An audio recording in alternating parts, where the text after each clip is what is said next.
Chapter 5 The Story of China. Warm up. Have you ever been to China? How do you think the people living there are? Let's begin with the definition of ancient, something from the very distant past that is no longer in existence. It is common today to hear someone talk about their great grandparents as ancient. Clearly, if your great grandparents are still alive, they cannot be ancient, though they seem very old to you. Much of what we know today, China is a country known to be very ancient like time. Its history goes to many years back. Much of the medicines that we know today come from ancient Chinese methods. The monuments, the Great Wall, all of these were built several years back. They also had kings ruling over them long time before. They were called as ruling dynasty.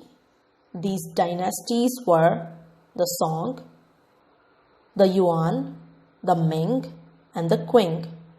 Each time when the basic needs of clean water, food, and safety were not provided, the people revolted against the ruling dynasty. A new leader from a different family would take over the ruling of the country and a new dynasty would begin. The Qing dynasty ended in 1912 when events in China caused turbulence among the people.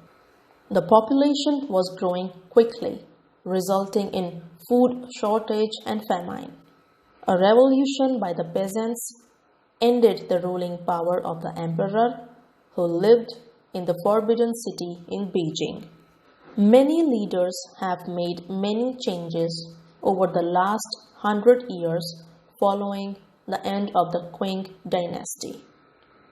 Throughout the history of ancient China, the Chinese invented many items that we often use: paper, kites, umbrellas, the compass, dominoes, fireworks, gunpowder, movable type, and the world's first paper money.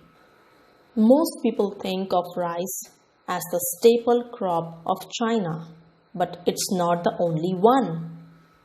Wheat is a staple crop as well, used more for making noodles than for baking bread. Rice was, and still is, grown in the warmer climate of the southern provinces. Wheat is grown in the cooler climate of the northern areas. Daily life was difficult. Most families lived in small villages, planting and harvesting rice as well as vegetables, while raising sheep, goats, and chickens. Many farmers today continue to live as they did centuries ago. Since China's population is the largest of any country on the earth, farmers will always be needed to raise animals and grow crops for the people. Perhaps the oldest structure is the Great Wall of China. The wall was built by soldiers and prisoners. The Great Wall stretches for 13,000 miles across China. Guard towers were placed strategically along the path. The towers were lit up with fire to warn citizens of approaching armies. Most of the Great Wall that visitors see today was built during the Ming Dynasty from 1368 to 1644. Today, China is undergoing great change. City streets are jammed with cars and buses. Skyscrapers seem to touch the clouds, and high-speed trains whiz past flooded rice fields. But take a trip into the countryside, and you will step back in time to the years of ancient China.